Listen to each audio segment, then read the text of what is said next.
prepared for something new.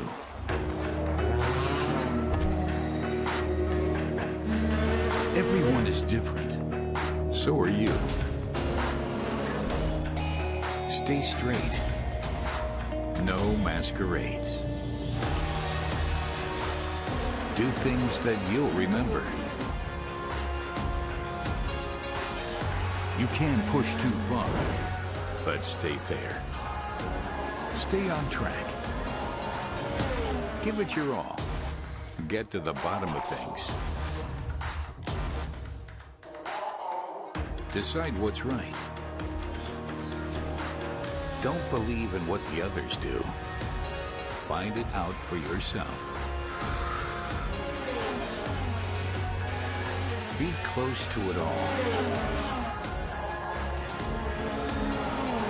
Bring your heart along.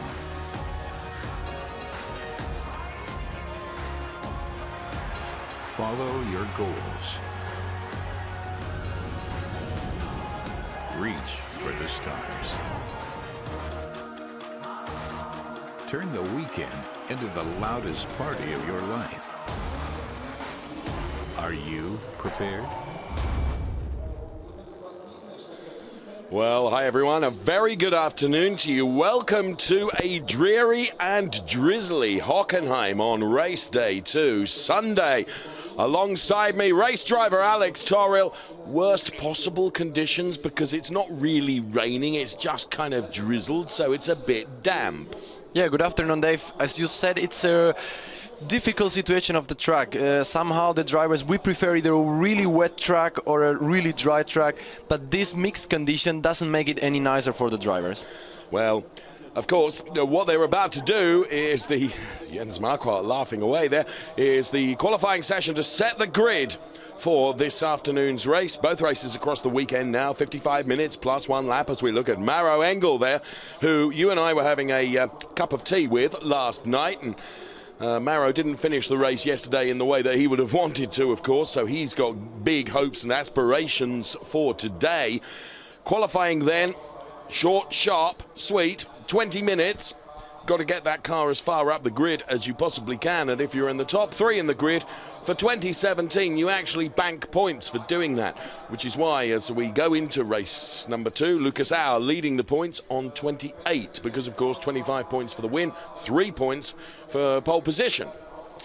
As once again we see Jens Marquardt in front of the Timo Glock BMW there, all the drivers in their cars preparing for this short, sharp qualifying session about to get underway. And new for Mercedes-Benz this year, of course, is the Eduardo Mortara, who drives the sister car to yesterday's race winner, Lucas Auer, with the Pink Panther, which we've entitled it as in terms of a livery. So Eduardo Mortara then, of course, hugely experienced in DTM, but with a new manufacturer for this year. We were aware of that towards the end of the season last season, that he was going to jump ship from Audi to Mercedes-Benz. Now, in free practice, just take a look at that. From 1 to 10, it's all BMWs and Audis, with Maxime Martin the first one. Mercedes was so strong yesterday.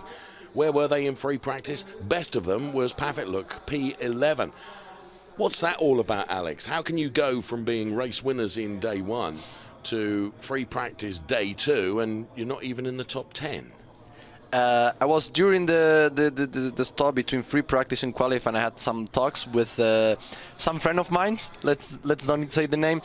And the information I have is they were preparing a bit qualifying and trying to work on a race setup, because we saw yesterday Mercedes was really strong in a 1 lap qualifying, but at the end, of the race, they were dropping and having some issues to keep the pace of the other cars, of Audi and BMW. So they spent the morning trying to work a car which is working better in this long distance and this tire degradation we saw yesterday, than rather in a car which is fast at 1 lap but then struggle to follow the pace during the race. And there's a big difference there, isn't there, in terms of how you set a car up. You know, if you set it up in, dare I say, qualifying spec, which will give you the car that will deliver a fantastic 1 lap qualifying time, as you've just made the point, that isn't necessarily the car that you need for the duration of the race, which is 55 minutes plus 1 lap. Exactly. As I was talking with some engineers friend of mine, they was saying, yeah, we saw yesterday the last car can win the race. We saw this with Mike Rockenfeller. It was exactly P16 and came up to P3, and he was in the race would have been 2-3 laps longer. He would have catch up the lead of the race. So that's why I think Mercedes focus more in this free practice 3 to get a car which is working good in the long distance. Of course, now we have some drizzle, some rain, so this is changing and playing some new stuff into the game. Yes. But we will see how it is working. Sound is the rain light. Do I have to put it on? Yes, so. Team radio there from Lucas Howe. This is Switch the lights on. precisely why we have you alongside us, to give us that little inside information. I'm slightly disappointed, Alex Torrell, if I'm honest with you, for not mentioning a name, but I respect your confidentiality.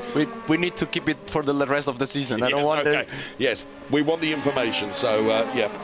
Right, here we go then, and drizzly conditions out there then. I'm not sure if it is still drizzling or not, but already the first minute of the qualifying session is done and dusted. Jamie Green, you can see there, Matthias Ekstrom. Well, he has just, how good will this be for his confidence? He's just come off the back of winning the Rallycross final here at Hockenheim. Literally sprinted from the podium for Rallycross down to his garage to get into the car to do qualifying.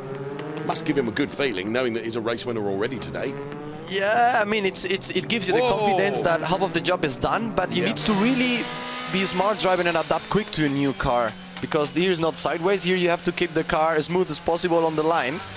So as much sideways you go, the more time you lose. So we'll see how he's adapt to this new style. Well, we're on board with Matthias Ekstrom now, who's just exploring the limits of adhesion that are available out there on track at the moment. And this is a fantastic onboard shot. Look at him, he's very, very skittish on the steering wheel there. And this is part of the new generation for DTM, where we open up the pit boxes. So as you can see from inside one of the pit garages, spectators with a fantastic vantage point to watch the engineers at work, studying, of course, all the data that's being sent back to them. And we're back on board with Matthias Ekstrom now. As we can see, they are driving on wet tire, and look how they are struggling to get the car into. You have some snap oversteer, snap understeer. They're really struggling. Is what I said. The track is so, this drizzle is so, it's making the track so, let's say, dirty and complicated to drive. They really struggle even with wet tires to drive in this condition. Okay. Well, Matthias Ekstrom then gives us the first benchmark sector, if you like. Of course, it's purple because it's the first one that we're seeing for today, 24.337. Mike Rockenfeller following him, and as you say, it was a very, very good, very strong podium for Mike Rockenfeller yesterday to take P3 in race number 1. So, Matthias Ekstrom we follow then, as I say, victorious in a race earlier on today, not in a DTM car, but in a Audi S1 Rallycross car. Won the final there. Very good time of it in Rallycross, which may later in the DTM season cause problems for him when there are clashes, Alex Torrell. Yeah, as far as when we had our meeting with Mr. Dietergas, we're talking about this and say, yeah, we have a clash in Norris Ring, so either we need to decide to keep Matthias in the DTM if he's in a run-up position, or we need to decide to put a extra driver or reserve driver and let Matthias drive the Rallycross race. Was that why you passed over your business card with your telephone? Exactly. Okay, right. We continue with Matthias Ekstrom then for the conclusion of this lap, assuming he doesn't bail and dial into the pits, and he doesn't. And this will just give us a benchmark, if you like. Rennie Rast at the moment, 148.685. Here comes Timo Glock then. Ekstrom now Rockenfeller, quicker than Ecke, and here comes Timo Glock, who's crossing the timing line quicker than anybody with a 146.483 for Timo Glock, the all-yellow Deutsche Post liveried car of Timo Glock. P1, 8/10 faster. Who, of course, was on the podium, P2, yesterday in the race. Whoa, now that was supreme control from Timo Glock as he dialed on the opposite lock to control that slide. Yeah, this is what happened when the track is so drizzling wet. We need to really care on the curbs and this AstroTurf, let's say, grass, because it's really, really slippery. Right. Marco Wittmann then, the current champion, took the win here at Hockenheim, took the championship here at Hockenheim for the second time last year. Marco Wittmann then for BMW. just finished in the points yesterday, P10. At the moment, he's P1 in qualifying with a 1:46.309. P1. Best of the Mercedes-Benz is, at the moment, is Gary Paffett, who is P6. So, Mike Rockenfeller, that we are watching now as he concludes another lap. It's actually third fastest in this part of qualifying, and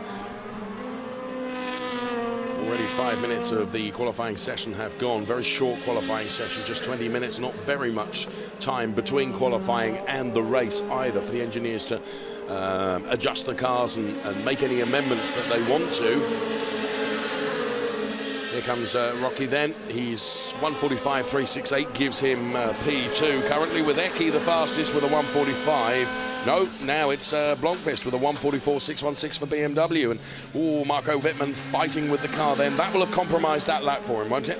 Yeah, exactly. This is what we said. This is a situation like that. You need to drive the car that there will be a train on the rails, because you need to maximize the power down, maximize the traction of the car.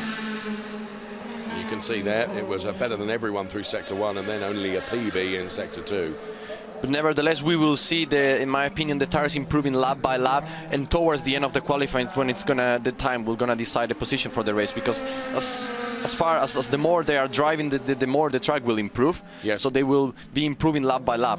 Answer me this, with only 13.5 minutes left on the clock, Alex Torrell, if it's not drizzling now, and the wet weather tyres are doing their job in terms of dissipating the water, and therefore the track is beginning to dry out a little bit, and perhaps I mean, there's not even a wet or a dry line because there's not been enough rain. Will anyone take the gamble and go on to slicks? Yeah, probably depends. From here, from the speaker cabin, looks really, let's say, the same level of rain in all the track. It looks shiny. It doesn't look like a dry line, but probably we see here some tires on it. So probably can be that it is a small dry line and someone tried on slicks. But I think it's probably too hard because it's tight on time. We are still only 12 minutes to go. Can be someone trying on slick. We see when the times goes down, really down, probably under 44, under the 40s, then probably it's this plus 10 second.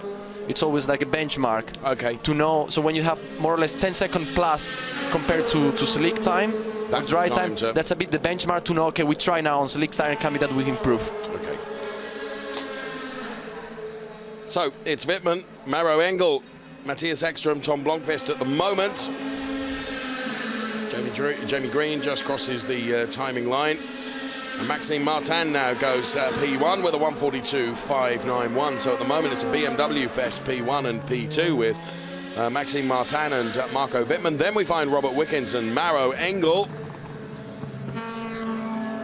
Bruno Spengler has split Maxime Martin and Marco Wittmann now by going P2. Here's Maro Engel then, B's in Sector 1 and Sector 2. Really enjoyed chatting to him last night, and really likeable guy. And back in DTM, of course. Never had the privilege when in his first stint in DTM. He always had a year-old car, didn't he? Well, he's bang up to date now, as all the cars are current cars, and Maro Engel combining DTM with other racing commitments as well, but he heads towards the timing line now from P6. He improves 3 places and goes to P3, a 1:43.404, but the Maxime Martin time of 1:42.591 is some 6/10ths quicker than the next best, which is Paul de Resta now for Mercedes-Benz. We see now Eduardo Mortara is also coming in purple, so it's like we said, the track will improve lap by lap. And also one thing regarding your question before, we have, as this year we don't have the tire warmer for slick tires, it makes it even more difficult to make this change. Because you would need at least a lap, wouldn't you, to bring them up to temperature? If the drivers could go out on tire warmers on a slick, that gave them an option to go straight forward with a warm-up tire that could work. With a cold tire, it's really hard to get into temperature with these conditions. And the temperatures here are cooler today than yesterday as well, aren't they? Edo Mortara then, purple Sector 1, green Sector 2. That means best of everyone in Sector 1 and personal best in Sector 2. The number 48 car then, currently P14 for Edo Mortara. He heads up towards the timing line now. We're expecting an improvement, and boy, what an improvement! A 1:42.218. Yeah, copy that. Currently We're coming in. P1. Can you back off on this lap, Edo? We need to manage the gap to hour, so back off on this lap. So Edo being told to back off then. Done a great job. Where were we? Currently P1. So P1 for Edo Mortara, but there's still just under 10 minutes to go. Paul di Resta improves a further place and goes to P2. So you're absolutely right, Alex Torrio. We're seeing the times tumbling, aren't we? Exactly. We now have in the screen Nico Müller is coming also in a... Now, I'm sorry. I am very sorry. But Glock is having a go, isn't he? Yeah. He's definitely on a slick tires at the moment. So, well, let's see this benchmark if it's working or not. Alex Torrill, experienced racing driver. Me, nobody. I said someone was going to have a go. And Yeah, I of course, I agree on this, but I'm not sure if it will work. We'll see. We'll see in 4 to 5 minutes, I would say. Okay, well, we have just under 9 minutes left. Nico Müller, then. He's done purples and he bails the lap. So, is everyone going to dive in now and go on to slicks? Looks like so. Looks really like so. Because it's not. If you are coming on purple and you pit in, that means if I go on a slick, I will be even faster. So I'm wasting my time on decent rain tires. Let's go for a slick. So Glock at the moment is really having to. Yeah, and he's already purple in sector 2, yes, so he slick is, tires is working at the moment. Okay.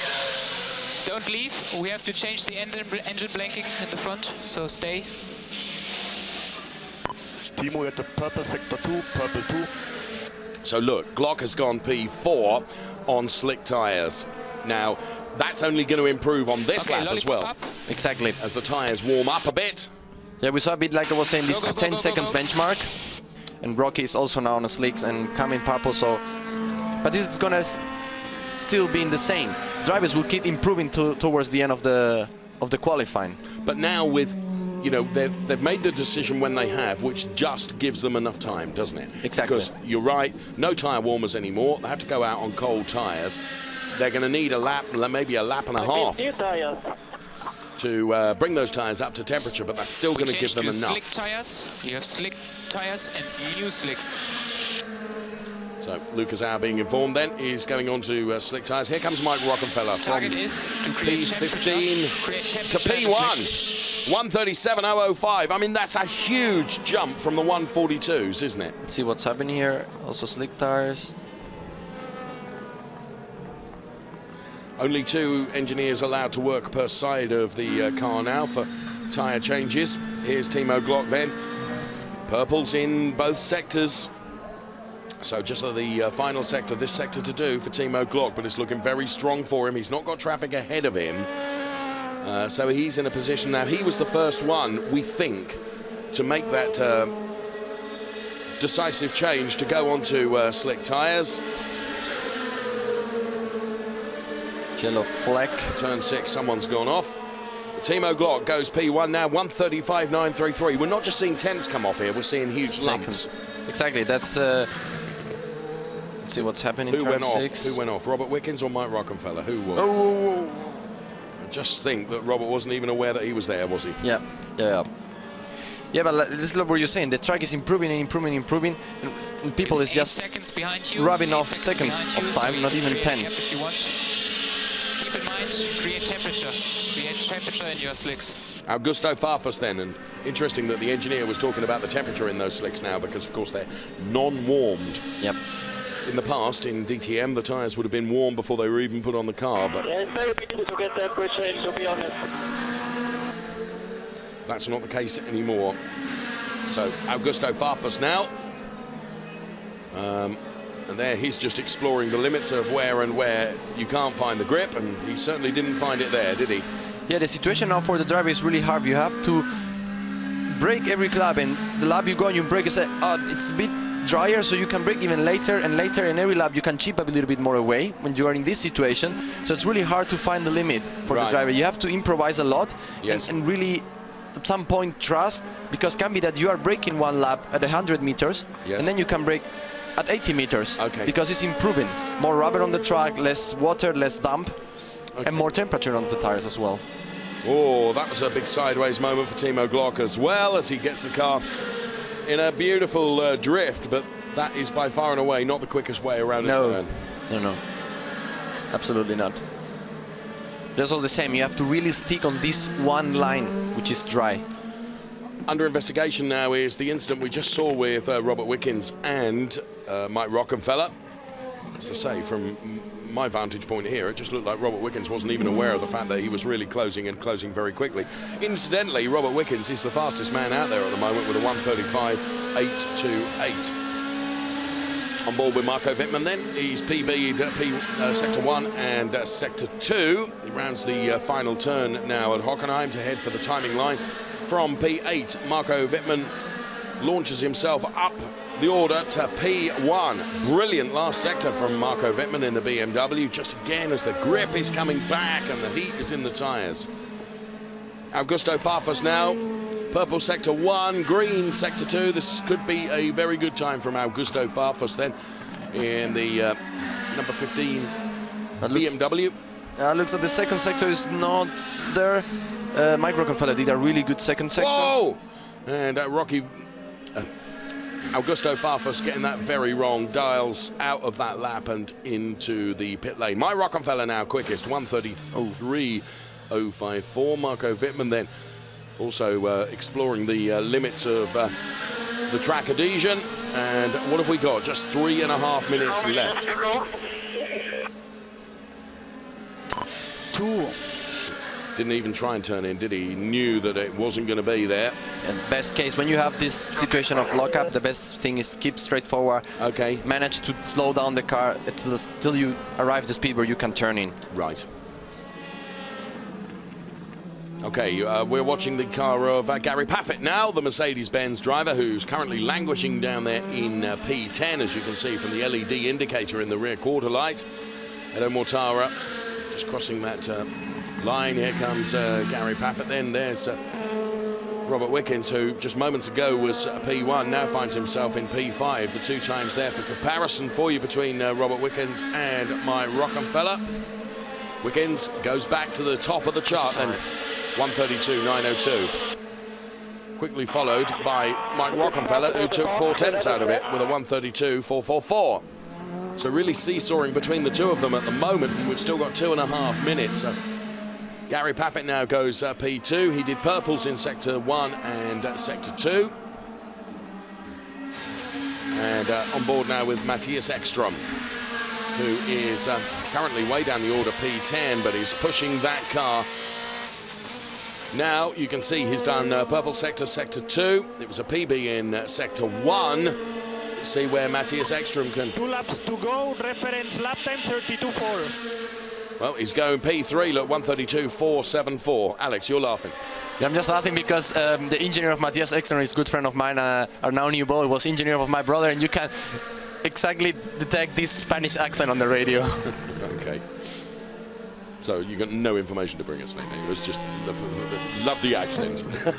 Brilliant stuff. Gary Paffett then, look at this, is improving still further in Sector 1. It's now sub 20 seconds for Gary Paffett, who's currently P5 because everyone is setting better times. Lucas Auer makes way for Gary Paffett, who gets a green in Sector 2. It's Lucas Auer that's the quickest man now with a 1:32.120.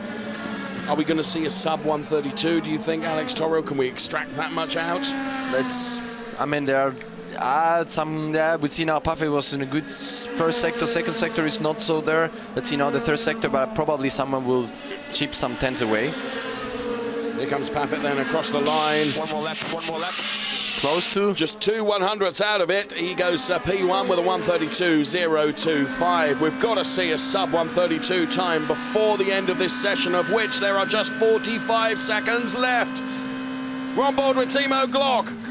Brakes as late as he dares. Here comes Matthias Ekstrom, PB, Sector 1, Sector 2. I think the time's gone. Across the timing line from P9, he improves 6 places to P3. Bruno Spengler, we have the clock on now. Here comes Bruno Spengler in the all-black BMW bank liveried car from P17. He goes P1 with the first sub 1:32 time, a 1:31.924. Very quietly set about the job, didn't he? course, he's started another lap, so he can remain with it. This is Timo Glock. It will be the last lap from Timo Glock. He's gone purples in Sector 1 and Sector 2. Alex Torrell, this is looking very good for the former Formula 1 star. Yeah, 2 corners left. Going now into the main straight line.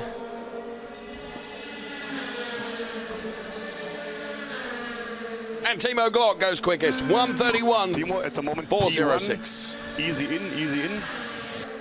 We still have a number of cars out there to cross the timing line though, so it's not all done yet, Timo. Jamie Green from seemingly nowhere has posted a 1:31.639 to give him P2. Mike Rockefeller is currently P3, but expect that to change. Here comes Tom Blomqvist then in the BMW, and Rennie Rast now. He's done PBs, Sector 1 and Sector 2. So Rennie Rast then, sporadic appearances in DTM last year and full campaign for this year. For Rennie Rast, 1:31.406 remains the pole sitting time at the moment. Here comes Rast then to take the checkered flag, and he goes P2.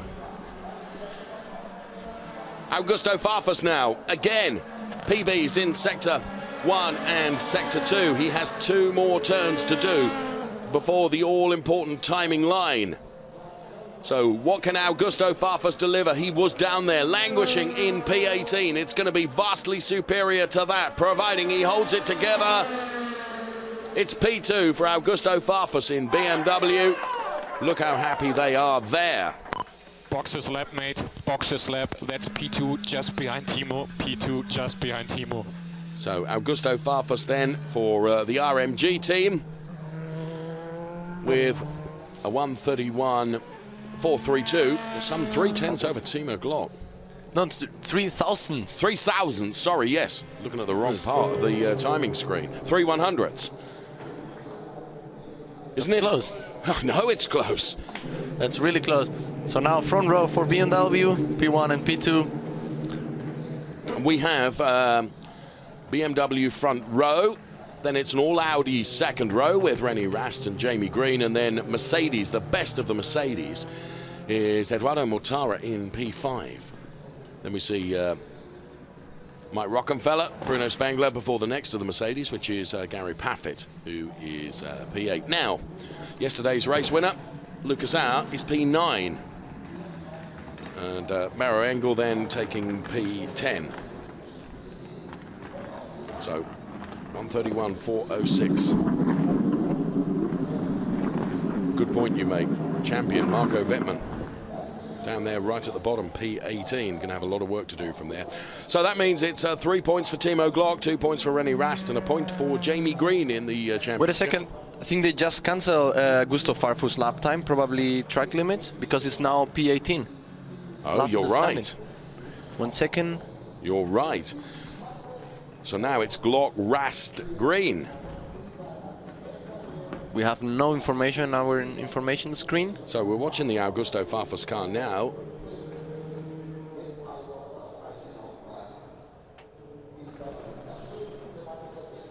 So look at Timo Glock then. Car number 15, cancellation of fast start 2 times checker flag. He made an extra lap. Oh. Well, there we have it then. So, and there, of course, at this stage, he's probably unaware of that, isn't he? Probably not. Probably not, because he was just jumping out of the car, coming into the pit as we got the information. So, yeah, this can happen. Oh, that must be frustrating, mustn't it? Yeah. Well, here we have the confirmation then of qualifying for race number 2. Timo Glock was the fastest man with a 1:31.406. Then it's Rennie Rast.